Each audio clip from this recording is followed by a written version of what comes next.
हाय बच्चों,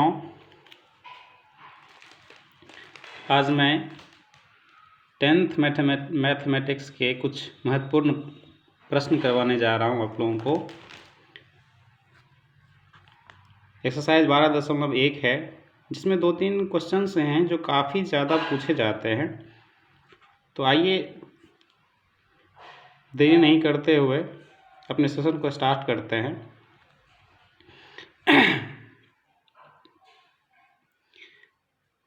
बच्चों, क्वेश्चन है, दो वृत्तों की त्रिज्याएं क्रमशः 19 सेंटीमीटर और 9 सेंटीमीटर है, तो उस वृत्त की त्रिज्या ज्ञात करें जिसका परिधि दोनों वृत्तों की परिधियों के योग के बराबर है। बच्चों, ये हमने दो छोटा छोटा त्रिभुज वृत्त बनाया है। इन दोनों वृत्तों की परिधियों को जोड़कर एक बड़ा सा वृत्त बनाया गया है। तो हमें इस दोनों छोटे वृत्तों की त्रिज्याएं दी हुई है। मान लिया हमने छोटा एक वृत्त है जिसकी त्रिज्या हमें 19 cm दिया हुआ है, और ये दूसरी वृत्त की त्रिज्याएं हैं R2 हमने मान लिया जो 9 cm है। और दोनों वृत्तों की परिधियों को जोड़ने से एक बड़ा वृत्त बनता है। उसकी त्रिज्या हमने मान लिया कि चलो कैपिटल R है। हमें यही फाइंड करना है, हमें यही ज्ञात करना है। बच्चों, थोड़ा हम मान लेते हैं। मान लिया कि दो छोटे जो वृत्त हैं उसकी त्रिज्याएं R1 और R2 हैं, जैसा कि हमने यहाँ पे लिया है ना, R1 R2। तो और परिणामी वृत्त जो दोनों वृत्तों की परिधियों को जोड़ के बना है उसे हम परिणामी वृत्त कहते हैं, और उसकी त्रिज्या हमने मान लिया कि चलो कैपिटल R है। बच्चों, मैंने भाषा थोड़ा नहीं लिखा है, बट आप जानते हो कि परिधि को हम किससे सूचित करते हैं। परिधि मतलब सरकमफेरेंस, जिसे हम C से सूचित करते हैं। तो प्रश्न में दिया गया है कि उस वृत्त की त्रिज्या ज्ञात करनी है जिसकी परिधि दोनों वृत्तों की परिधियों के बराबर है। अर्थात बच्चों, इसकी परिधि और इसकी परिधि, तो इसकी परिधि क्या होगी बच्चों C1, इसकी क्या होगी C2 ना। तो ये दोनों परिधि को हम जोड़ देते हैं तो परिणामी वृत्त की जो परिधि है उसके बराबर होगा। अर्थात बच्चों, हमने प्रश्न से लिखा है कि C = C1 + C2, अर्थात दोनों छोटे जो वृत्त हैं उसकी परिधियों का योग C1 + C2, योग मतलब प्लस हाँ, और वो बड़ी वृत्त की परिधि के बराबर है। तो ये प्रश्न से हमें गिवन है, दिया गया है। तो बच्चों, परिधि का सूत्र क्या होता है ना, πd होता है। और आपको मालूम है d का मान क्या होता है, d = 2r होता है।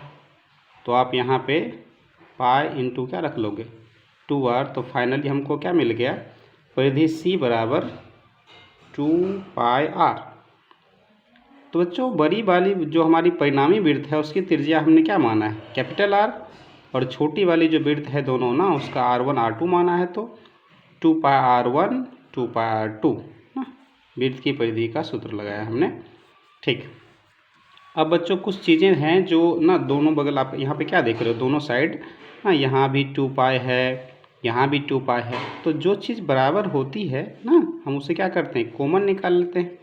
तो हमने 2π यहाँ से कॉमन निकाला, तो 2π निकाल लिया बच्चों। यहाँ पे क्या बचा R1, यहाँ 2π निकाल लिया तो यहाँ क्या बचा हुआ R2 ना। तो देखो 2π को हम एलिमिनेट कर सकते हैं, कैंसिल कर सकते हैं, हटा सकते हैं ना। तो कैपिटल R = क्या हो गया, हमें बचा क्या R1 + R2। आप जानते हो कि R1 का मान कितना है 19 cm और R2 का मान कितना है 9 cm। तो हमने दोनों को ऐड कर दिया तो 28 cm आ गया। तो परिणामी वृत्त की त्रिज्या हमें पूछ रहा था, वो कितना आ गया 28 cm, 28 cm। बच्चों, ऐसा कुछ भी दे सकता है, ये नंबरिंग बदल सकता है ना, 19 की जगह पे कुछ और डाल दे ना, 9 की जगह पे कुछ और डाल दे। लेकिन हाँ, क्वेश्चन में महत्वपूर्ण बात यह है कि क्वेश्चन आपको ये समझना पड़ेगा कि कह रहा है। क्वेश्चन में ये कहा गया है कि दोनों छोटे वृत्त की परिधि का योग यानी जोड़, योग ना, वो बड़ी वृत्त की परिधि के बराबर है। ठीक है बच्चों, अगले क्वेश्चन की तरफ हम बढ़ते हैं। हमारा नया क्वेश्चन है वैसा ही है बच्चों, बस थोड़ा सा फर्क है। वहाँ पे बोल रहा था, क्वेश्चन कह रहा था कि दोनों परिधियों का योग ना, लेकिन यहाँ पे देखिए क्या दे रखा है। यहाँ दिया हुआ है कि क्षेत्रफल ना दोनों वृत्त की क्षेत्रफलों के योग के क्या है, बराबर है। तो वैसे ही ये सिमिलर देखो, ऐसे हमने माना है, दो छोटे वृत्त हमने बनाया जिसकी त्रिज्या r1 ना इक्वल टू 8 cm गिवन है, तो हमने ये मान लिया। दूसरा थोड़ा छोटा है ना, 6 cm उसकी त्रिज्या है, तो थोड़ा छोटा बनाया, और दोनों को हम जब जोड़ देंगे तो एक बड़ा सा वृत्त आएगा, तो हमने उसकी त्रिज्या को मान लिया r ना, और r हमको की ज्ञात करनी है, यही हमें निकालनी है। जैसा उस क्वेश्चन में हमने माना था बच्चों, वैसे ही इस यहाँ भी मान लेते हैं कि चलो दो छोटे वृत्त हैं, उसकी त्रिज्या r1 और r2 होगी, ठीक है ना। और परिणामी वृत्त की त्रिज्या हम मान लेते हैं कि कैपिटल R है। तो बच्चों क्या आपको तो दिया हुआ है ना, दो छोटे वृत्त की त्रिज्याएं 8 cm और 6 cm, तो हमारा r1 जो है 8 cm हो गया, और r2 क्या हो गया, 6 cm। बच्चों आप जानते हो ना, वृत्त की एरिया ना, वृत्त की एरिया का फॉर्मूला क्या होता है, पाई r स्क्वायर। एक बात और बच्चों, पाई हो गया, जानते हो r बराबर क्या होता है, d/2 होता है, तो ये भी हो सकता है पाई d स्क्वायर अब बटा में कितना, 4। तो क्वेश्चन में क्या दिया हुआ है, क्वेश्चन में दिया हुआ है कि दोनों छोटे वृत्त के क्षेत्रफल का योग ना बड़े वृत्त के क्षेत्रफलों के योग के बराबर हो ना, उसकी हमें क्या निकालनी है, त्रिज्या निकालनी है। तो यहाँ पे क्या है ना, एरिया 1 एरिया 2 ना, दो जो हमारे छोटे वृत्त हैं ना, तो उसको हमने एरिया 1 एरिया 2 मान लिया। आप ये कर सकते हो, आप चाहो तो इसको स्मॉल a1 स्मॉल a2 कर सकते हो, समझने के लिए शायद और भी बेहतर होगा, a1 a2 ना, a1 a2 दो छोटे वृत्त के क्षेत्रफल का योग बराबर बड़े वृत्त का क्षेत्रफल। तो बच्चों क्षेत्रफल का योग क्या होता है, पाई r स्क्वायर। तो छोटे वाले वृत्त का त्रिज्या क्या है, r1 हमने माना है ना, और दूसरे का क्या माना है, r2 माना है। तो पाई r1 का स्क्वायर जोड़ पाई r2 का स्क्वायर इक्वल टू पाई ना, बड़े वृत्त की त्रिज्या हमने क्या माना है, देखो बड़े वृत्त की त्रिज्या हमने कैपिटल R माना है, तो क्या हो गया, पाई कैपिटल R स्क्वायर। तो यहाँ पे देखें, जिस तरह हमने पिछले क्वेश्चन में कॉमन लिया, यहाँ पाई यहाँ भी है, पाई यहाँ भी है ना, तो हम पाई को क्या कर सकते हैं, कॉमन निकाल सकते हैं। तो हमने पाई को कॉमन लिया, तो यहाँ पे क्या बच गया, ओनली r1 का स्क्वायर, यहाँ पे बच गया r2 का स्क्वायर हाँ। तो इधर से हम पाई और पाई को क्या कर सकते हैं, हटा सकते हैं। तो बच क्या गया, r1 का स्क्वायर जो r2 का square equal to capital R square. r1 कितना है बच्चों, 8 cm ना, तो ये 8 हो गया, और ये 6 है। r1 का मान कितना कितना है देखें हाँ, 8 cm एंड 6 cm ना। तो हम क्या करते हैं, r1 का स्क्वायर जो r2 का square equal to capital R square. तो 8 का स्क्वायर कितना हो गया, 64, और 6 का कितना हो गया, 36 ना। तो 64 प्लस 36 इक्वल टू कितना हो गया, 100। तो हम r का ना मान निकालेंगे, तो स्क्वायर को उधर ले जाइए, तो वह रूट आएगा ना। तो आप जानते हो 100 का ना स्क्वायर रूट कितना आता है, 10। तो हमारा फाइनल आंसर क्या आ गया, परिणामी वृत्त की त्रिज्या आ गई 10 cm। बच्चों ये क्वेश्चन जो है ना 2 नंबर में आज पूछे जाते हैं बिहार बोर्ड में, और बहुत ही ज़्यादा पूछे जाते हैं। बच्चों आप चाहो तो इसका एक स्क्रीनशॉट ले लो, ठीक है। आगे बढ़ते हैं हम अगले क्वेश्चन की ओर। बच्चों ये क्वेश्चन बहुत ही ज़्यादा महत्वपूर्ण है, थोड़ा गौर से इसे समझने की कोशिश करोगे, ठीक है। क्वेश्चन ये कहता है कि किसी कार के प्रत्येक पहिए का व्यास 80 cm है, ठीक है। यदि कार 66 किलोमीटर प्रति घंटा से चल रही है, ठीक है, तो 10 मिनट में प्रत्येक पहिया के द्वारा कितना चक्कर लगाया जाता है, हमें ये निकालना है। बच्चों पहले हम कुछ समझते हैं।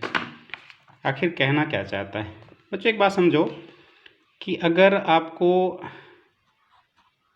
हमने एक पूरा इस तरह का समझ लो कि बहुत सारा ना वर्ग दे दिया, अगर मान लो आपको ये मालूम हो जाए कि ये टोटल 1 2 3 4 5 6 7 8 वर्ग है, और इसका अगर हमें मान लो कि टोटल क्षेत्रफल मालूम हो कि 84 है, सपोज कर लेते हैं 84 cm², और एक का हमें मालूम हो जाए, ठीक है, मान लो कि 4 cm² है।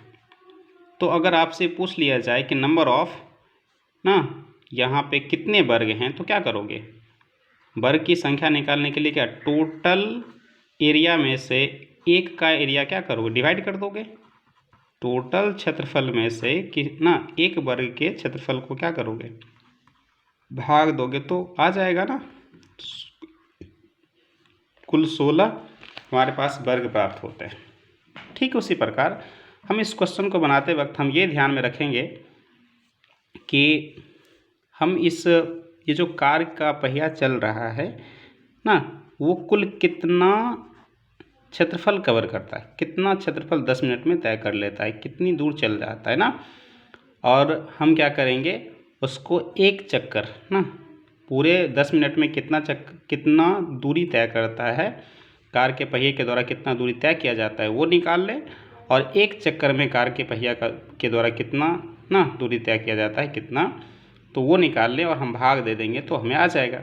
तो चलो हम शुरुआत करते हैं। मान लेते हैं ना कि ये हमको दिया हुआ है कि कार के पहिए का व्यास कितना है 80 cm। तो बच्चों त्रिज्या क्या हो जाएगी 40 cm हो जाएगी। ठीक है, तो पहिए की परिधि ये बहुत महत्वपूर्ण है बच्चों, इसको समझने की कोशिश करें।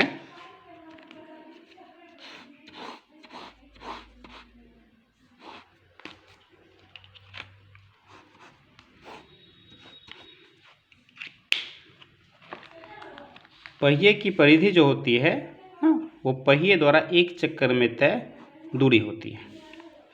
सोचो बच्चों, एक पहिया इस तरह से घूम रही है ना, और वो एक चक्कर पूरा कर लेती है, यहाँ से चली और एक चक्कर पूरा कर ली, तो बताओ क्या वृत्त की एक परिधि के बराबर ये दूरी नहीं तय कर ली? कर ली, बिल्कुल कर ली। यहाँ से चल मान लो कि चक्का घूमना स्टार्ट हुआ और एक चक्कर ना चक्का घूम गया, तो क्या ये वृत्त की परिधि के बराबर हुआ कि नहीं हुआ? बिल्कुल हुआ। तो वृत्त की परिधि का फॉर्मूला क्या होता है?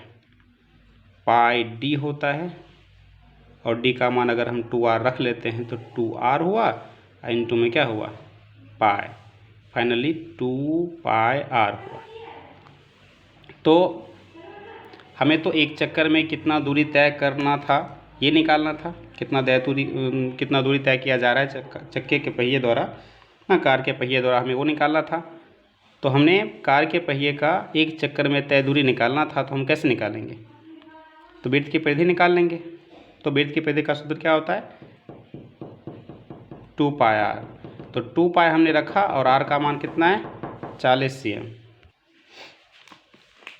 तो बच्चों तो हमारा एक चक्कर में तय दूरी कितना आ गया 8π cm। हाँ, अब देखो हमें क्या दिया हुआ है, कार की चाल कितनी है 66 किलोमीटर प्रति घंटा ना, तो हमने 66 लिख लिया। अब बताओ 1 किलोमीटर में कितना मीटर होता है 1000 मीटर होता है। कितना होता है 1000 मीटर, लेकिन हम मीटर को भी किस में बदल रहे हैं सेंटीमीटर में। तो 1 किलोमीटर में कितना हो जाएगा ना 10,000 सेंटीमीटर।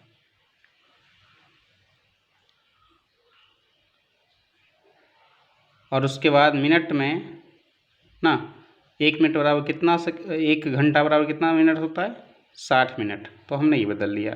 तो यहाँ से देखो 1 0 आप काट लोगे ना, 1 0 कैंसिल कर लो, तो क्या बचेगा बच्चों गौर से ध्यान दो 66 किलोमीटर प्रति घंटा है, तो 66 लिखा हमने, 1000 में 3 0 होता है, हमने वो डाला। फिर हम मीटर को किस में, अगर हम मीटर में लिखते तब ना 1000 लिखते, लेकिन हम लिख रहे हैं सेंटीमीटर में, तो सेंटीमीटर में बदलने के लिए 1 मीटर बराबर कितना होता है, 100 सेंटीमीटर। तो 2 जीरो और हमने बढ़ाया, तो यहाँ से ये हो गया। और 1 घंटे में बट्टा में कितना है, घंटा है, 1 घंटे में कितना मिनट होता है। हम चूँकि मिनट में बदलना चाहते हैं, चूँकि हमारा क्वेश्चन क्या पूछ रहा है, 10 मिनट में कितना दूरी तय करना है, तो हम मिनट में बदलना चाहते हैं। तो 1 घंटे में कितना, 60 मिनट। तो हमने ये बदल कर दिया, 1 जीरो यहाँ से, 1 जीरो यहाँ से हटा दो, तो 66 को 1 से और ये 6 को काट सकते हो आप, 11 6 का 66 ना, 11 को 6 टाइम बढ़ लो, 66 हो जाएगा। तो ये कट गया, तो 11 11 1 जा 11 और इस पे 4 जीरो बच गया। ठीक है। अब बच्चों तो आप क्या देख रहे हो, cm प्रति मिनट, यानी 1 मिनट में इतना दूरी तय हो जाता है। तो बच्चों हमें कितना मिनट में चाहिए था, 10 मिनट में। तो हम क्या करेंगे, 1 मिनट जब मालूम है तो हम 10 से क्या करेंगे, गुना कर देंगे, 10 से मल्टीप्लाई कर देंगे। तो हम इसलिए लिख रहे हैं 10 मिनट में, 10 मिनट में तय कुल दूरी। तो हमने 1 मिनट में जितना दूरी है हमारे पास उसको क्या किया, 10 से मल्टीप्लाई कर दिया। तो ये हमारा फिर से क्या हो गया,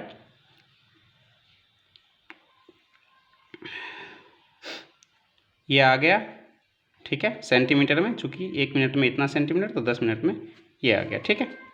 अब बच्चों हमें क्या चाहिए था, अब आपको ये बात तो जो मैंने समझाया था उसे याद करने की ज़रूरत है। चक्करों की संख्या बराबर क्या, पहिया द्वारा 10 मिनट में तय कुल दूरी और पहिया द्वारा 1 चक्कर में तय दूरी ना।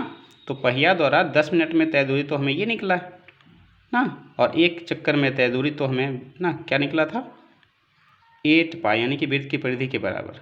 ठीक, तो हमने नीचे वो लिखा। देखो बच्चों, हमने टोटल दूरी यहाँ पे लिख लिया और 1 चक्कर में दूरी 8 ना 18 पाई cm है, तो cm से cm कैंसिल कर लो। ठीक है, और ये जैसे एज इट इज़ है हमने रख लिया। अब देखो 8 ना 80 तो 80 रहा, 80 तो 80 ही रहेगा, लेकिन पाई का मान क्या होता है बच्चों, 22/7। लेकिन चूंकि नीचे लिख रहे हैं भाग का उल्टा, हम क्या करेंगे, देखो अगर यहाँ रख भी लेते हैं तो क्या होगा, भाग उल्टा गुना करेंगे, 7 कहाँ चला जाएगा, ऊपर चला जाएगा। तो हम यहाँ पे लिखे ही नहीं, डायरेक्ट कर लिए ना, भाग का उल्टा गुना कर लिए। ठीक है, तो ये फाइनली हम काटते हैं ना, 0 से 1 जीरो हटा लो ना, और 11 को 2 टाइम पढ़ाएंगे तो 22 आ जाएगा। अब यहाँ पे ठीक है, इन सब को काटोगे तो देखो तो कितना आ रहा है हमारा, 35,000/8 आ रहा है। अब इसको हम डिवाइड करते हैं तो आ गया हमारा 4375। बच्चे ये आंसर बड़ा फेमस है, आप इसको, ये ऐसा एक ही क्वेश्चन है, आप इसको ना याद भी रख सकते हो कि 4375 आता है ना। तो इस तरह से आप इस क्वेश्चन का एक स्क्रीनशॉट ले लो, बहुत ही ज़्यादा महत्वपूर्ण क्वेश्चन है। ठीक है, परीक्षा में तो बिहार बोर्ड में हर हाल में एक आ जाता है ये क्वेश्चन। ठीक है, ठीक है बच्चों, आगे हम चलते हैं, एक ऑब्जेक्टिव को देखते हैं। बच्चों एक क्वेश्चन पूछा जाता है, ये तो ना रख लो कि आना ही आना है। ठीक है, VVI क्वेश्चन है, ऑब्जेक्टिव में हर हाल में आता है। क्वेश्चन पूछ लिया जाता है कि वृत्त का परिमाप और उसका क्षेत्रफल संख्यात्मक रूप से बराबर है, अर्थात परिमाप और क्षेत्रफल दोनों बराबर है। तो बच्चों वृत्त का क्षेत्रफल बराबर वृत्त की परिधि, हमने सूत्र ये लिख दिया जो कह रहा था क्वेश्चन। अब बताओ क्षेत्रफल का सूत्र क्या होता है, πr² और परिधि का सूत्र क्या होता है, 2πr। तो देखो बच्चों, क्या पाई जैसे है वैसे r² को हम 2 टाइम लिख सकते हैं, r × r, और ये 2πr हो गया। ठीक है, तो देखो πr इधर से और पाई इधर से गायब हो गया, तो r = कितना हुआ, 2। अब ये ध्यान में रखना